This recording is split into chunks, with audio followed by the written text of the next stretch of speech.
జనవరి 27కి 2 సంవత్సరాలు పూర్తి చేసుకున్న సందర్భంగా ఈ 2 సంవత్సరాల్లో నూతన కౌన్సిల్ ఏమేం అభివృద్ధి కార్యక్రమాలు చేపట్టిందో మొత్తంగా కలిపి ఒక ప్రగతి నివేదికని తయారు చేసుకోవడం జరిగింది. మరి ఈ ప్రగతి నివేదికని ఈ రోజున పెద్దలు గౌరవనీయులు జగిత్యాల నియోజకవర్గ శాసనసభ్యులు అనుక్షణం వెన్నంటి ఉండి మమ్మల్ని ముందుకు నడిపించినటువంటి ప్రియతమ నాయకులు డాక్టర్ సంజయ్ అన్న గారి చేతుల మీదుగా ఆవిష్కరింపబడింది. మరి ఈ సందర్భంగా విచ్చేసినటువంటి సంజయ్ అన్న గారికి నమస్కారాలు తెలియజేసుకుంటూ, మా కౌన్సిల్ ఫామ్ అయినప్పటి నుంచి కూడా అనుక్షణం ప్రజల పక్షాన నిలబడుతూ మరి వెన్నంటే ఉంటూ ప్రజల సౌకర్యార్థం వినూత్నమైన కార్యక్రమాలు ఎప్పటికప్పుడు చేపట్టడం జరిగింది. మరి అనుకోని విధంగా మేము వచ్చి రాగానే ప్రపంచమంతా కూడా ఏం చేయాలి ఏంటి అని అర్థం కాని ఒక దిగ్భ్రాంతి పరిస్థితి, కోవిడ్-19 పాండమిక్ పరిస్థితి. మరి అలాంటి పరిస్థితులలో కూడా మరి మొట్టమొదటిసారిగా టౌన్ అంతా కూడా వీధి వీధిన వాడవాడన అలుపు చల్లినట్టుగా కూడా ఇంటెన్సివ్ శానిటేషన్స్ డ్రైవ్ చేపట్టి ఎక్కడికక్కడ కూడా శానిటైజ్ చేయడం జరిగింది. మరి ప్రతి ఒక్క కార్యక్రమం కూడా ప్రజల సౌకర్యాన్ని దృష్టిలో పెట్టుకొని ఎప్పటికప్పుడు ముందు చేస్తూ ఉన్నాము. మరి ప్రజలు ఇదంతా కూడా గమనిస్తూనే ఉన్నారు.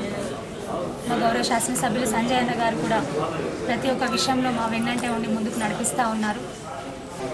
పబ్లిక్ టాయిలెట్స్ కానివ్వండి, మరి ఎక్కడికక్కడ ఓపెన్ జిమ్స్, ప్రజల ఆరోగ్యం కోసం ఓపెన్ జిమ్స్ నిర్మించడం కానివ్వండి, మరి చివరి మజిలీ అయినటువంటి వైకుంఠ ధామాల అభివృద్ధి కానివ్వండి, మరి ఎక్కడికక్కడ అన్ని వార్డులలో మరి నాపరా భేదం లేకుండా కూడా అన్ని వార్డులలో ఎలాంటి పక్షపాతం లేకుండా కూడా మౌలిక సదుపాయాల కల్పన కానివ్వండి ప్రతి ఒక్కటి కూడా చేసుకుంటూ పోతూ ఉన్నాము. మరి అటు సీసీ కెమెరాలు, ఇటు సెంట్రల్ మీడియన్, మరి స్ట్రీట్ లైట్స్, సెంట్రల్ లైటింగ్ ఇవన్నీ కూడా ప్రతి ఒక్కటి చేస్తూ ఉన్నాం. ఎఫ్ఎస్టీపీ కానివ్వండి, డిఆర్సీసీ కానివ్వండి, చేసిన ప్రతి ఒక్క కార్యక్రమాన్ని కూడా క్షుణ్ణంగా ఈ ప్రగతి నివేదికలో పొందుపరచడం జరిగింది. ఈ 2 సంవత్సరాల ప్రగతిని మరి ముందుకు వెళ్తూ ఉంటే మరి కొన్ని విమర్శలు కూడా ఎదుర్కోవడం జరిగింది. ఆ విమర్శలు అర్థం లేని విమర్శలు, ఎందుకంటే పళ్ళున్న చెట్టుకే రాళ్ళ దెబ్బలు, నడిచే ఎద్దునే ఎవరైనా పొడుస్తారు.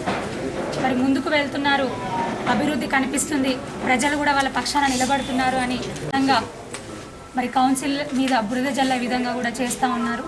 మేము దాన్ని అసలు పట్టించుకోము, అర్థం లేని వాదనలను పట్టించుకోకుండా డెఫినెట్గా కూడా మా కౌన్సిల్ మెంబర్ అందరము కూడా కంకణ బద్దులమై ప్రజల పక్షాన నిలబడుతూ ప్రజల అభివృద్ధికి అలాగే మౌలిక వసతుల కల్పనకై నిరంతరం కౌన్సిల్ పనిచేస్తుందని ఈ సందర్భంగా మరి ఒకసారి తెలియజేసుకుంటూ డెఫినెట్గా కూడా వచ్చే 3 సంవత్సరాల్లో కూడా ఒక ప్రణాళికను సిద్ధం చేసుకొని ఉన్నాము. ఆ ప్రణాళిక ప్రకారం ప్రతి ఒక్కటి కూడా పనులు చేసుకుంటూ వెళ్తూ ఉంటామని ఈ సందర్భంగా తెలియజేసుకుంటూ మరి అనుక్షణం కూడా గౌరవ శాసనసభ్యులు సంజయ్ అన్న గారు మాకు ఎప్పటికప్పుడు దిశానిర్దేశం చేస్తూ ప్రతి ఒక్క పనిలో కూడా వారి సహకారాన్ని అందిస్తున్నారు. అలాగే ఇక మీదట కూడా వారి సంపూర్ణ సహకారం మాకు ఉంటుందని ఈ సందర్భంగా తెలియజేసుకుంటూ మరియు అనుక్షణం మమ్మల్ని ఆశీర్వదిస్తూ ముందుకు నడిపిస్తున్నటువంటి ప్రజలకి ప్రత్యేక ధన్యవాదాలు తెలియజేసుకుంటూ మీ అందరి సహాయ సహకారాలు ఎప్పటికీ ఇలానే ఉండాలని, మీ అందరి ఆశీర్వాదాలతో మా కౌన్సిల్ డెఫినెట్గా కూడా ది బెస్ట్ కౌన్సిల్గా ముందుకు వెళ్తూ జగిత్యాల పట్టణాన్ని అన్ని విధాలుగా అభివృద్ధి చేస్తూ సుందరీకరణ చేస్తుందని ధీమా వ్యక్తం చేస్తూ మరొకసారి పేరు పేరున అందరికీ కూడా పెద్దలకి హృదయపూర్వక ధన్యవాదాలు తెలియజేస్తున్నాను. జై హింద్, జై తెలంగాణ. ప్రగతి గురించి గత 2 సంవత్సరాల్లో జరిగిన పని గురించి సావనీర్ ముద్రించి రిలీజ్ చేసిన సందర్భంలో పట్టణ ప్రధాన పౌరాలు డాక్టర్ పురస్వామి గారు కార్యక్రమం పాల్గొన్న సోదరిమణి పేరున హృదయపూర్వక నమస్కారం. ముఖ్యంగా 2 సంవత్సరాలు ముగించుకొని ఎన్నో కార్యక్రమాలు వాడవాడన అభివృద్ధి కార్యక్రమాలు చేసిన మా చైర్మన్ గారికి, వైస్ చైర్మన్, కౌన్సిల్ సభ్యులందరికీ శుభాకాంక్షలు తెలియజేస్తున్నాము. జగిత్యాల పట్టణం చాలా పురాతనమైన పట్టణం. 1956లోనే ఇది మున్సిపాలిటీ అయింది. అంటే దాదాపు ఒక 65 ఏళ్ళ కింద. అప్పటి నుంచి నిరంతరం జనాభా పెరుగుతూ ఉన్న పట్టణం కొద్దిగా 90% నిండిపోయింది. ఎక్కడ కూడా ఒక ఖాళీ స్థలం లేని పరిస్థితి. 90% నేను ఏదో వడ్డీ లెక్క చెప్తాను. ఇది ప్రభుత్వము ఒక కమిటీ వేసి దానిపైన ఇచ్చిన రిపోర్ట్ ప్రకారం నేను చెప్పే మాట 90% నిండిపోయి ఉండే. అంటే ఎక్కడన్నా గాలి పీల్చుకుందామంటే ఒక 100 చెట్లు పెడదామంటే జాగలేని పరిస్థితి. అలాంటి సందర్భంలో మరి జగిత్యాల పట్టణం 25,000 జనాభాతోటి 1956 నుండి ఇప్పుడు 1,20,000 జనాభాకు పోయింది. మరి దీన్ని విస్తరింపజేయాలని చెప్పి చుట్టుపక్కల గ్రామాల ప్రజలను ఒప్పించి లింగంపేట గ్రామాన్ని, టిఆర్ నగర్ గ్రామాన్ని, తిప్పనపేటలో కొంత భాగం, శంకులపల్లి అదంతా, మోతలో గోవిందపల్లి ఆ ప్రాంతం, హస్నాబాద్లో కొంత, అదేవిధంగా తిమ్మాపూర్లో కొంత భాగం, దర్రూరులో దాదాపు ఒక 600 ఎకరాలు జగిత్యాల పట్టణం కలుగుతుంది. దాంతో ఈరోజు కొంత మనకు అభివృద్ధి చేసుకోవడానికి కావచ్చు, పచ్చదనం పెంచుకోవడానికి, పార్కులు చేసుకోవడానికి, శ్మశాన వాటికలు అభివృద్ధి చేసుకోవడానికి, అదేవిధంగా చెట్లు పెంచుకోవడానికి, కొత్త ఆఫీసులు నిర్మించుకోవడానికి ఈ రకంగా కొంత వెసులుబాటు. పాత పట్టణం కూడా అందరికీ తెలుసు పూర్తి అస్తవ్యస్తంగా తయారైండే. ఎక్కడ కూడా పర్మిషన్లు లేని పరిస్థితి, ఒక్క లేఅవుట్లు లేవు, రోడ్లు సగం లేవు, ఏ మోరి నీళ్ళు ఎటు పోవాలో తెలియని పరిస్థితి. ఇక అటువంటి సందర్భాల్లో నేను ఎమ్మెల్యే అయినా, ఇక మా ఊళ్ళో మున్సిపల్ చైర్మన్, కౌన్సిలర్లు అయినా, ఇక కోసం మాకు తెలుస్తుంది కాదు, పట్టించుకోకపోతే వాడు అడిగేటోడు ఉన్నాడు. కానీ ఈ కౌన్సిల్ ప్రమాణ స్వీకారం నాడే చెప్పినా నేను, ఓ పెద్ద ముళ్ళ కిరీటం ఇది, చాలా కష్టాలు ఉంటాయి. ఎందుకంటే అస్తవ్యస్తంగా ఉన్నది, ఎంతో మందికి అవకాశాలు వచ్చినాయని దీన్ని సెట్ చేయలేదు. ఇంత తక్కువ సమయంలో మనం ఏం చేయలేం, కానీ ఉన్నంతలో చేయాలని చెప్పి కంకణబద్ధమై మా municipal chairman, vice chairman, councillor సహకారంతో, మున్సిపల్ అధికారుల సహకారం తీసుకొని, కలెక్టర్ గారు, రెవెన్యూ అధికారుల సహకారం తీసుకొని, ముఖ్యంగా ప్రీతమ నాయకులు పురపాలక శాఖ మంత్రి కేటీ రామారావు గారి సహకారం తీసుకొని పట్టణంలో కొంత మాస్టర్ ప్లాన్ రివైజ్ చేసి యావర్ రోడ్ 100 ఫీట్లని, అదేవిధంగా బీట్ బజార్ ఏరియా కావచ్చు, వాణినగర్ ఏరియా కావచ్చు, కొండలగాడి ఏరియా కావచ్చు, బట్టివాడ కాలేజ్ గొల్లపల్లి తోవ, అట్లనే గోవిందపల్లిలో బీకేబీ ముందట ఆ ఏరియా, ఇట్లా 14 ఏరియాలల్లో కంప్లీట్ అసలు పర్మిషన్ వచ్చే అవకాశాలే లేకుంటే విజయపురి అదంతా కూడా సెట్ చేసి మొత్తం మందికి ఇప్పుడు పర్మిషన్లు వచ్చే విధంగా, ఏది వ్యాపార సముదాయాల జోనో, ఏది రెసిడెన్షియల్ జోనో, అది చాలా పెద్ద ఎత్తున చేయడం జరిగింది. ఇవాళ రాష్ట్రంలో ఒక రివైజ్డ్ మాస్టర్ ప్లాన్ చేసిన ఘనత మాకే దక్కిందని చెప్పి మేము గర్వంగా చెప్పదలుచుకున్నాం. ఇంతటి ఘోరమైన పరిస్థితి అంటే కాంతి భవన్ పక్క నుంచి ఎండి శంకర్ సార్ నుంచి బైపాస్ రోడ్ పోయే మధ్యలో రోడే లేదని వచ్చిండే, ఆ రోడ్డు మళ్ళీ పెట్టి తీసుకొచ్చాం. అట్లనే వైశ్య భవనం ఉంటుంది, ఏళ్ళకెళ్ళి అక్కడ కట్టినది, కానీ అలాగలో పెద్ద రోడ్డు నిజామాబాద్ రోడ్డుకు ఉండదని చెప్పి అదొక మన పాత ప్లాన్లో ఉండేది, దాన్ని కూడా తీసేయించాం. అంటే ఒక ఉదాహరణ మంచుకు చెప్తున్నాను, ఎందుకంటే పట్టణం నడిపోతుంది. అంటే ఈ రకంగా గిన్ని తప్పులుండే 14 ప్రాంతాలలో పర్మిషన్లే రాకపో ఎవరు ఇష్టం వచ్చినట్టు వాళ్ళు కట్టింది. నేను చెప్పినా కదా ఇంతకుముందు ఐరేస్, అది చాలా ఒక నిజంగా మేము అచీవ్మెంట్. పెద్దలు మాకు దేశ అన్న సతీష్ అన్న కూడా బాగా సహకరించారు, అది చేయలేదు. దాంతోపాటు అభివృద్ధి విషయంలో ఎందరు అవునన్నా కాదన్నా మనం చూస్తూ ఉన్నాం. ఇవాళ ధర్మపురి రోడ్డు నుంచి జమా మస్జిద్ దానికా 4.5 కోట్లతో,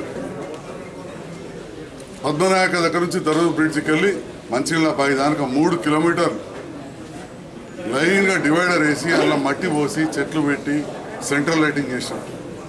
అదేవిధంగా మళ్ళీ యావర్ రోడ్ కూడా సెంట్రల్ లైటింగ్ చేస్తూ ఉన్నాం. రోషర్లు అన్నీ ఉన్నాయి. ఇవాళ చెరువులు మంచిగా చేస్తున్నాం. శ్మశాన వాటికలు బ్రహ్మాండంగా చేసాం. పార్కుల అభివృద్ధి ముందడికి పోతా ఉన్నది. మహిళలకు ఎక్కడికైనా నత్తే బాత్రూమ్ పోతామంటే పోయే పరిస్థితి లేకుండా జగిత్యాల పట్టణంలో అటువంటిది ఎక్కడికెక్కడ టాయిలెట్స్ రామా టాకీస్ కాడ ఇవన్నీ కట్టించినాం. మార్కెట్ ఎంత అధ్వానంగా గడియారం కాడ ఉంటే జగిత్యాల ప్రజలందరూ కూడా తెలుసు. రైతు బజార్ చేసిన తర్వాత, అంగడి గదులను ఓపెన్ చేసిన తర్వాత, ఇవాళ ఒక 20 ఏళ్ళ తర్వాత తహసీల్ చౌరస్తాకి వెళ్ళి గడియారం కాడికి కారో జీవో ఆటోనో పోతున్నది. అసలు మనుషులు నడవరాని పరిస్థితి. మార్కెట్లకు మనిషి పోతే మనిషి రాని పరిస్థితి. గడియారం కాడ ప్రతి గద్దె మీద గంప పెట్టుకొని కూర్చుంటే ఆ ఆడబిడ్డలు మన రైతాండాలను జరుగుమని ఎవరు లేవుమని ఎవరు ఆనాటి పరిస్థితికి వెళ్ళి ఆ రైతు బృందాలు, ఆ రైతు బిడ్డలు, మా అక్క చెల్లెళ్ళు ఇవాళ రైతు బజార్లో గౌరవంగా కూరగాయలు అమ్ముకుంటున్నారు. ఇవాళ వ్యాపారం బ్రహ్మాండంగా పెరిగింది. అట్లనే పళ్ళ మార్కెట్ కూడా పెద్ద ఎత్తున చేయడం జరుగుతూ ఉంది. ఈ రకంగా చెప్పుకుంటూ పోతే కోట్లాది రూపాయలు వేసించి ప్రతి వార్డులో సీసీ రోడ్లు వేసి, అయితే ఇక అతి ముఖ్యమైన విషయం మా కౌన్సిలర్స్ కూడా ఇక్కడ అందరు ఉన్నారు. అందరు కూడా అభివృద్ధి బాగా చేయాలన్నది. ఇంకా నిధులు కావాలనే ఆలోచన. కానీ మా దురదృష్టం ఏంటంటే కరెక్ట్గా ఈ కౌన్సిల్ వచ్చుడు, బడ్జెట్ పెట్టుడు, ఆ కరోనా నెత్తి మీద వచ్చుడు ఒక శనేశ్వరం లెక్క తలిగిండు. ఆ టైంలో కూడా ఇంతకుముందు చెప్పినట్టు శానిటేషన్ మెయింటైన్ చేసుకుంటా దాదాపు ఒక 50 ఆటోలు ట్రాక్టర్లు అన్ని కలిపి 50 కొని డంపింగ్ యార్డ్ కూడా ఎక్కడికక్కడ చెత్త నిండకపోతుంది. ఇవాళ ఈ ప్లాస్టిక్ వాడకంతో మొత్తం మళ్ళీ 12 ఎకరాలు తీసుకొని అక్కడ DRCC centre, dry resource segregation centre, అదేవిధంగా faecal sludge treatment plant, FST plant. మనందరికి ఇంటింటికి బాత్రూమ్లు ఉంటాయి. నిండిన కేడ వారెత్తారో ఎవరైనా ఆలోచన చేసిండ్రు. ఏడ పడితే ఆడ వారెత్తారు. అది కూడా ఎక్కడ పడితే అక్కడ వారేయకుండా ₹1 కోటి అది పని అయిపోయింది. దాన్ని కూడా ప్రారంభించుకుంటాం. డబల్ బెడ్రూమ్ ఇల్లు కట్టుకుంటున్నాం. అంటే ఈ రకంగా పట్టణ అభివృద్ధికి ఎన్నో చేస్తున్నాం. మరి ఇది కొన్ని 100 ఏళ్ళ కింద పుట్టిన ఊరు. ఈ 100 ఏళ్ళ కింద పుట్టిన ఊరును 2 ఏళ్లలో, 4 ఏళ్లలో, 5 ఏళ్లలో ఉల్టా పుల్టా చేయలేదు. కానీ ఒక్కటి మాత్రం ధైర్యంగా భరోసా ఇచ్చి ఇలా ప్రజలకు చెప్పినాం. మా కౌన్సిలర్లో కూడా మళ్ళీ చెప్తా ఉన్నా. బరాబర్ నా దృష్టికి వస్తే అధికారుల దృష్టికి ఇవ్వాలప్ప ఆకాశరామని ఉత్తరం ఎవరు వాట్సాప్లో పెట్టినా అధికారుల దృష్టికి పోతుంది. టాస్క్ ఫోర్స్లో మున్సిపాలిటీకి సంబంధం లేదు. వాటిగా పోయి నిలబడే కమిషనర్కి చెప్పండి. ఏం చెప్తుంది కమిషనర్? కలెక్టర్కి వెళ్ళి ఆర్డర్ ఉన్నాక ఆడియో మేడం ఆడ కూర్చున్నాక ఆమె గ్రూప్ 1 ఆఫీసర్, ఆ మేడం గారు స్టేట్ టాప్ ర్యాంకర్. మనం చెప్తుంటారా? డిఎస్పీ ఉంటారు. కాబట్టి మీడియా ద్వారా ప్రజలకు తెలియజేస్తున్నా, అదేవిధంగా ప్రజాప్రతినిధులకు తెలియజేస్తున్నా. ఒక్కరోజు మనము మార్చలేము, కానీ మనం కింద నిబద్ధతతో ఉంటే ఇవాళ ఈ కరీంనగర్ డైరీ ఉదాహరణ. ఒకప్పుడు లాసులలో ఉంటుండే. చెల్మెడి రాజేశ్వరరావు చైర్మన్ అయిన తర్వాత ఇవాళ 70,000 మంది రైతులు హ్యాపీగా ఉన్నారు. కేడీసీసీ బ్యాంక్ ఒక ఉదాహరణ. Karimnagar district cooperative central bank 85 నుంచి నష్టాల్లో 2005 దాకా నడిచింది. జీతాలు ఇచ్చే పరిస్థితి లేదు. ఇవాళ ఇండియాలో నంబర్ 1 బ్యాంక్. మా కౌన్సిలర్స్ ప్రజలు కానీ సహకరిస్తే, అధికారుల సహకారం ఉంటే ఖచ్చితంగా ఈ పట్టణాన్ని ఒక 10-15 ఏళ్ళలో మళ్ళీ నంబర్ 1 పట్టణం చేయొచ్చు. పాతవి అవన్నీ మనం కులగొట్టుకుంటూ కూర్చుంటామా? కొత్త ఏరియా ఏదైతే డెవలప్ అవుతుందో ఇవాళ మోతే శివార్లే కావచ్చు, తిప్పనపల్లి శివారు కావచ్చు, దరూర్ శివారు కావచ్చు, తిమ్మాపూర్, కళ్ళపల్లి, ఇవన్నీ హస్నాబాద్ దగ్గర ఉంటున్నాయి. ఇవన్నీ కొత్త నిర్మాణాలు వచ్చి ఇక్కడ పాతవి గులబట్టి కట్టేటప్పుడు కొద్దిగా ఎంకరేజ్ సరి కట్టుకొని ఉంటే మనకు ప్రశాంతంగా ఉంటుంది. మరి మా అందరం కూడా కొద్దిగా నిక్కచ్చిగా ఉంటేనే ఈ పట్టణం మంచిగా అవుతుంది. కాబట్టి పరిశుభ్రతలో, పచ్చదనంలో, మనం రోడ్లు వెడల్పు కార్యక్రమంలో అందరం కూడా పారదర్శకంగా ఉండాలని చెప్పుకుంటూ బ్రహ్మాండమైన అభివృద్ధి 2 సంవత్సరాలు జరిగింది. బ్రహ్మాండమైన అభివృద్ధి జరిగింది. కొన్ని లోటుపాట్లు ఉంటాయి, కొన్ని ఇబ్బందులు ఉంటాయి. అన్ని మున్సిపాలిటీలలో ఉన్నాయి. రోజుతో నిన్నాక మొన్న పక్క మున్సిపాలిటీలో కూడా డీజిల్ అని కథ అని పేపర్లలో వచ్చింది. అవి జరగకుండా మనం చూసుకోవాలి, రాకుండా చూసుకోవాలి. ఎందుకంటే మీడియా బాధ్యత. మనం చేసినవి రాస్తారు, విమర్శలు రాస్తారు. మన అభివృద్ధి పనులు కూడా ఇన్ని ఉన్నాయి, అన్ని పేపర్లలో ఫోటోలు వచ్చినాయి, మనకి ఇన్ని ఉన్నాయని వచ్చినాయి. కానీ ఏమన్నా లోటుపాట్లు అయితే కూడా రాస్తున్నారు. దాన్ని మనం సద్విమర్శగా తీసుకొని మళ్ళీ జరగకుండా మనం చూసుకోవాల్సిన బాధ్యత ఉంటుంది. బ్రహ్మాండంగా అభివృద్ధి జరిగింది. కొన్ని కోట్ల రూపాయల సిమెంట్ రోడ్లు వేసినాం, కొన్ని కోట్ల రూపాయల డ్రైనేజీలు కట్టినాం, ఇంకా కూడా కట్టాల్సి ఉంది. అతి త్వరలోనే దాదాపు ఒక 200 వర్కులు 10 కోట్లతోటి మనం పనులు చేసుకోబోతున్నాం. 110 కోట్ల వర్కులు అయితే నిన్న టెండర్లు ఓపెన్ చేసేసాం. ఇంకా 59 వర్కులు కలెక్టర్ గారి దగ్గర పెండింగ్ ఉన్నాయి. ఇవన్నీ కూడా అతి త్వరలోనే చేసుకుందామని చెప్పి తెలియజేస్తూ మరొకసారి శుభాకాంక్షలు తెలియజేస్తాం.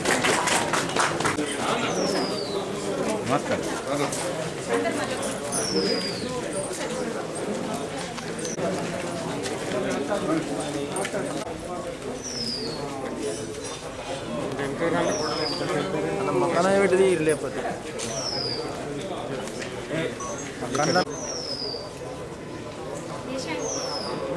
మీరు కూడా వార్డు వైజ్ పెట్టి